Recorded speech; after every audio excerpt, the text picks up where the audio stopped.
네, 안녕하세요. 예, 이페스 코리아 정성기입니다. 이 과목 이제 저와 같이 공부하셨죠? 이제 3과목 예, 들어가겠습니다. 이 과목이 이제 그 장내 파생 상품이고요. 이제 지금 다루는 이제 3과목은 장애 파생 상품인데 그 중에 이제 대표적인 게 수압이죠, 여러분. 뒤에 이제 장애 옵션이 있고요. 네, 그러면 이제 수압부터 보겠습니다. 네, 교재 분량이 얼마 안 되죠? 자, 수압에서 이제 근데 많이 출제됩니다. 8문제면 많이 나는 편이에요. 예, 수압이 이제 왜 나왔냐? 초기하고 현재 이제 시장을 이제 비교를 해볼 거고요. 이제 기초 개념을 보겠습니다. 수압은 이제 장애 파생이니까 표준화는 안 돼 있겠죠. 그런데 이제 관행을 따르게 돼 있어요, 여러분. 이제 오래 하다 보면 이제 관행이 생기잖아요. 이제 그런 얘기들, 특히 이제 그 FRA, 이것도 이제 수압하고 관련이 있습니다. 그래서 이제 크게 보면 수압이 이제 금리 수압이 있고 이제 통화 수압이 있지 않습니까? 이 얘기를 이제 자세하게 할 거고요. 금리 수압 어떨 때 활용하는 거냐, 통화 수압도 어떨 때 활용하는 거냐.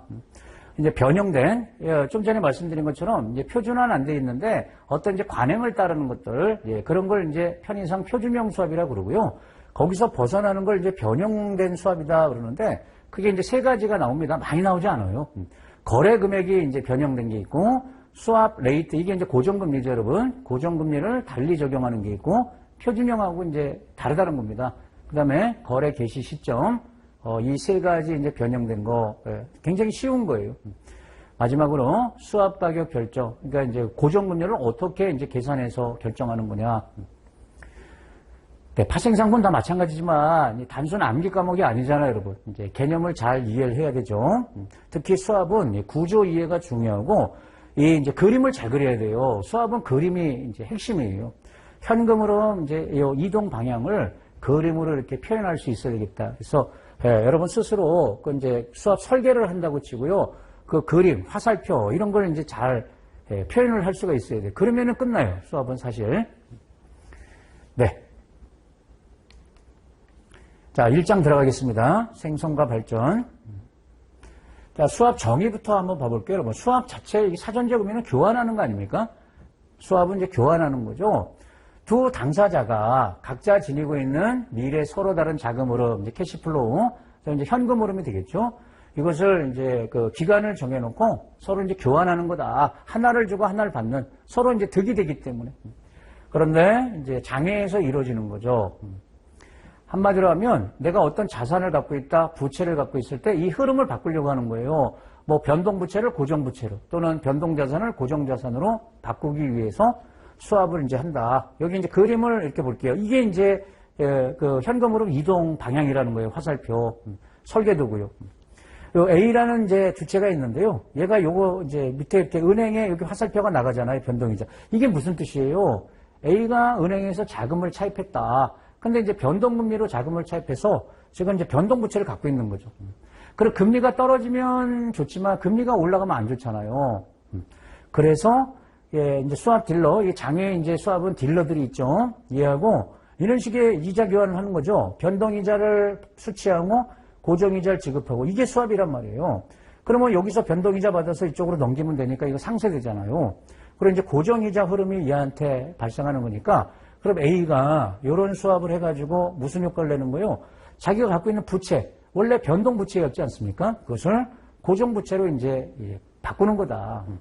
또는 반대로 이렇게 자산이나 부채 이제 그 현금 흐름 이걸 바꿀 때 수압을 이제 활용하는 거다.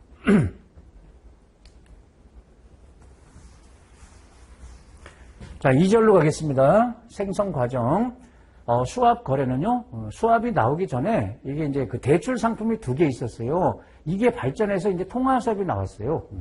70년대, 이거 외울 필요 없죠. 생겨난 2개의 대출. 론은 대출이잖아요. 패러럴 론, 평행하다는 뜻이고, 백투백 론, 여기서 기원을 찾을 수 있다. 그러니까 요거는 파생 상품이 아닙니다. 이건 수압이 아니고요. 현물 대출인데 이게 발전해서 이제 통화 수압이 나왔다. 이 당시에 왜 이런 2개의 대출이 나왔냐.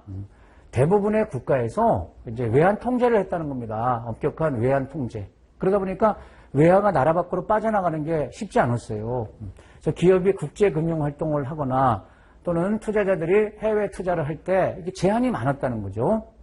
왜냐면 외환 규제를 했으니까. 이걸 회피하기 위해서 나온 대출이 이 두 가지라는 겁니다. 패러럴 또 백투백. 이건 이제 국제 자본 이동을 이제 수반하지 않기 때문에, 그러니까 실제로 자금이 나라 밖으로 빠져나가는 게 아니에요. 그래서 외환 통제를 효과적으로 회피할 수 있는 대출 상품이다. 그러면 패러렐 론 평행하다는 뜻이잖아요. 이걸 이제 굳이 우리말로 하면 상호융자다. 서로 대출해 주는 거다. 여기 그림을 봅니다. 어떤 대출이냐면, 자, 이쪽이 여러분 이제 미국 땅이고요. 이쪽이 영국 땅입니다. 이제 땅이 달라요.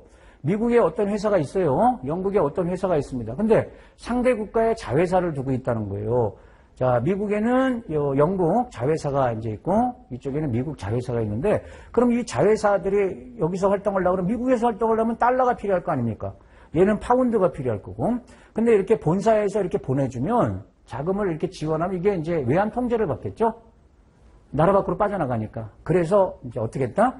이렇게 정반대 입장에 있는 상대방을 찾아가지고 이렇게 계약을 체결했다는 거예요. 미국의 본사가 영국 자회사한테 달러를 대출하고 영국 본사가 미국 자회사한테 파운드를 대출하고 이런 식으로 평행하잖아요. 각각 본사에서 상대 자회사한테 대출을 하는 겁니다. 그럼 외환 규제 안 받고 자금 조달이 된다. 이게 패러럴 론이다. 그러니까 모회사에서 상대 자회사한테 각각 대출. 여기서 대출이 두 건 발생한다는 걸 알 수 있죠, 여러분. 이 대출과 이 대출이 별도이기 때문에 두 건의 대출이 발생하는 게 이 상호융자입니다. 근데 얘가 이런 이제 치명적인 단점이 있어요. 상대방이 채무 불이행할 때 상계가 안 되는 거예요, 여러분. 퉁치는 게 안 된다는 거죠. 예를 들어서 얘가 파산했어요? 그러면 이거 회수 못 하잖아요. 그러면 이거 안 주면 되잖아요. 근데 이게 연계가 안 된다는 겁니다. 각각 별개로 보는 거기 때문에 상계가 된다, 안 된다? 안 된다. 쌍방 담보도 인정된다, 안 된다? 안 된다. 그래서 얘가 부도나면 얘는 못 받는데 이거는 유효한 거니까 서로 이제 신용위험이 큰 거예요, 여러분. 상대방 신용위험이 이제 문제가 되는 겁니다. 외환 규제는 이제 회피할 수 있는데 상대방 이제 잘 골라야 된다. 그래서 여기까지 이해됐죠? 이게 인정이 안 돼서 신용위험이 크다. 그래서 또 나온 게 요 백투백 론이라는 겁니다. 백투백이라는 건 이제 중개한다는 뜻이죠. 상호 직정융자 뭐 이런 식의 우리말로 번역을 해요. 이건 이제 은행을 통해 가지고 자금 교환이 이루어지는 겁니다. 국제은행을 이용해 가지고요. 이제 글로벌 은행들이 있잖아요, 여러분. 여기 그림을 먼저 봐볼게요, 여러분. 이 교재에 나와 있는 거죠. 자, 미국 땅입니다. 이쪽이 미국 땅이고 이쪽은 한국 땅인데 미국에 이제 그 GM 이제 본사가 있죠. 근데 한국에 여러분 GM 그 자동차 회사 자회사 있잖아요, 여러분. 대우. 근데 지금 이제 대우란 말 안 쓰죠. 자회사가 있다. 그러면 얘 한국에서 활동을 하면 이제 원화가 필요할 거 아닙니까? 그러면 이 GM 본사에서 원화를 지원해야 되는데 이거 안 된단 말이에요. 외환 규제를 받으니까. 그래서 어떻게 했다? 여기 이제 시티은행 글로벌 은행이 있다. 그러면 GM 본사가 시티은행에 예금을 한다는 겁니다. 달러 예금을 하고 거기에 상응하는 만큼 여기 한국에 이제 시티은행 또 지점들이 있잖아요. 얘가 GM 자회사한테 원화를 대출하는 겁니다. 이런 식으로. 그러니까 얘가 이제 중개 역할을 하는 거죠. 글로벌 은행들이 중개해가지고 이렇게 자금을 조달하는. 이것도 대출이잖아요. 근데 이건 이제 한 건이죠, 대출은. 이게 백투백입니다. 그래서 국제은행들을 이용해서 어떻게 모회사가 은행에 일단 자금을 예치하는 거죠. 예금 통해서. 그리고 은행이 그것을 자회사한테 대출로 지원하는 이런 중개하는 형태로서 이거는 한 건의 대출이 발생하는 거다. 그러면 패러렐 론에 비해서 신용위험이 상당히 작아지는 겁니다. 상대방이 채무 불이행하는 경우 상계할 권한을 가져요. 그러니까 이게 뭐냐면 얘가 파산해서 이거 회수 못한다. 이거 안 주는 겁니다. 예금 너 못 찾는다. 이런 식으로. 이건 이제 상계가 된다는 겁니다. 신용위험이 개선된 거다. 어렵진 않죠, 여러분? 가끔 납니다. 가끔 이 두 개 이제 대출의 특징. 그럼 이거는 파생상품이 아니라는 거예요. 대출이에요. 근데 이제 이 원리를 가만히 보니까 이 원리를 이제 잘 활용하면 이제 자금 조달할 수가 있겠다. 그래서 이제 통화 수합이 나온 거거든요. 자, 이제 3절로 갈게요, 여러분. 3절. 수합 시장의 변천. 그럼 이제 수합은 장외에서 이루어지다 보니까 이제 은행의 역할이 굉장히 중요해요. 은행의 역할. 그 역할 변화부터 볼게요. 초기 단계에는 은행이 직접적으로 수합 거래를 하지 않았어요. 그럼 뭐만 했다? 수합을 원하는 당사자들을 연결시켜주는 중개인 역할을 했다는 겁니다. 은행이 적극적으로 개입하지 않고 그냥 다리만 놔주는, 그러니까 이제 영어로는 브로커죠. 중개인이니까 브로커. 그러다가 현재는 은행이 중개만 하는 게 아니고 딜러 역할을 한다는 겁니다. 이 딜러는 자기 매매를 한다는 거잖아요. 브로커는 중개만 하는 거고 딜러는 자기 매매까지 하는 거잖아요. 딜러 역할을 수행하면서 이제 수합 시장이 이제 비약적으로 이제 발전했다는 겁니다. 그래서 이때 나온 용어가 이제 수합 창고, 웨어하우스, 또는 수합부. 이게 뭐예요, 여러분? 이 장부잖아요. 수합거래 장부. 이건 창고란 뜻이고, 웨어하우스, 이것은. 이게 무슨 의미다? 은행이 딜러가 돼서, 그러니까 자기 매매를 하는 거죠. 그러니까 자기 장부를 이제 갖게 됐다, 이런 뜻이에요. 그러면, 자, 이것도 가끔, 뭐, 별표까지는 안 해도 되는데, 그래서 이제 나올 개연성은 있습니다. 확률이 있다. 초기하고 현재 수합 시장을 이제 비교하는 겁니다. 처음 수합이 나올 때 초기에는 다 뭐 때문에 수합이 나왔냐면 이 비교의를 이용해서 차입 비용 절감하려고 수합을 했어요. 그래서 비교의 차이가 있어야 이제 수합 거래가 이제 이루어졌다는 겁니다. 이걸 전제로 했다. 그러면 차입 거래도 반드시 필요하다는 겁니다. 자기가 비교의에 있는 시장에서 자금을 차입해서 수합을 통해서 이걸 교환하는 거거든요. 그렇게 해서 이제 그 차입 비용을 절감하기 위해서 수합을 한 거예요. 초기 단계에는. 그래서 이게 필요하고 신용도 차이가 반드시 존재해야 돼요. 그래야 비교의 개념이 성립하는 거예요. 신용도 차. 이게 무슨 말이냐? 뒤에 가서 이제 비교의를 통해서 어떻게 차입 비용 절감할 수 있는지 우리가 자세히 살필 겁니다. 굉장히 중요하거든요. 그리고 기본 구조가 뭐예요? 이제 은행 역할이, 은행은 그냥 중개만 했다는 거예요. 그래서 상대방이 있어야 연결시켜주는 매치드 수합. 이게 이제 기본 구조였다 그러면 지금은 달라졌다는 겁니다. 이 비교의 이게 전제 조건이 아니라는 겁니다. 그러니까 차입 비용 절감 목적으로 이 비교의를 이용하는 건데 그 목적으로만 하는 게 아니고 단순히 해지 목적, 투자 목적, 우리도 수합을 해요. 투기 목적이라든지 해지 목적, 뭐 차익 거래 목적. 물론 이게 이제 차익 거래의 일종인데요.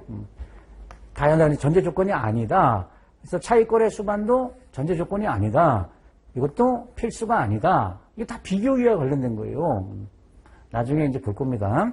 그래서 지금은 매치드 수합이 아니고 수합 웨어하우스, 수합 창고. 이건 무슨 말이에요? 딜러가 연결시켜주는 역할을 하는 게 아니고 직접 거래를 한다.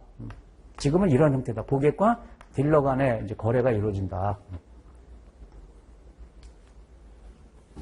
네, 4절에 보면 수합거래 생성 이유. 지금 말씀드린 거예요, 여러분. 수합거래 생성 이유는 차입 조건상의 비교의 때문에 이제 수합거래가 이제 탄생했다 이렇게 보시면 돼요. 수합거래 생성 이유는 차입 조건상의 비교의 때문이다. 그래서 내가 이제 비교 있는 시장에서 자금을 차입한 다음에 그걸 이제 맞교환하는 거예요. 수합 상대방하고. 그러면은 유리한 차입 조건을 설계할 수가 있어요. 금융시장에서 동일한 차입자라 하더라도 지역에 따라서 시장에 따라서 차입 비용이 달라지게 돼 있다는 거예요. 그래서 똑같지 않다. 이걸 이제 시장의 비효율성이라고 얘기합니다. 효율적이면 똑같아야 되잖아요. 이렇게 이제 시장의 비효율성 때문에 이걸로 말미암아서 비교의 개념이 나오는 거고 이것 때문에 차입 비용 절감이 가능해져서 수합 거래가 이제 이루어졌다 이런 뜻입니다. 그게 이유다. 그러면 왜 비효율성이 존재하는 거냐? 이거 써가면서 외울 필요 없습니다. 그냥 그렇구나 정도 보면 돼요. 왜 비효율적으로 형성이 되는 거냐? 시장이 기업마다 자금 흐름 특성을 일반화할 수 없다. 기업의 자금 흐름 특성을 일반화하기 어렵다. 매우 개별적인 거로 보는 겁니다. 그러니까 여러분 기업이 자금 조달하는 목적도 제각각이고 신용도도 서로 다르고 그래서 획일적으로 표준화할 수가 없어요. 뭐 그런 뜻이고 그러니까 비효율적이라는 거예요. 똑같은 기업이라도 어디선 자금 조달을 수월하게 하고 뭐 유럽에서는 자금 조달이 수월한데 미국에서는 좀 어려울 수 있어요. 그런 얘기고 또 이거 이해되죠? 외환 조세 금융상의 규제가 나라마다, 지역마다 또는 시장마다 다를 수 있잖아요. 그래서 이 비효율성은 나올 수밖에 없고 이것 때문에 비교의 개념이 또 나올 수밖에 없고. 네, 1장은 이렇게 이제 가볍게 넘어가면 되겠습니다.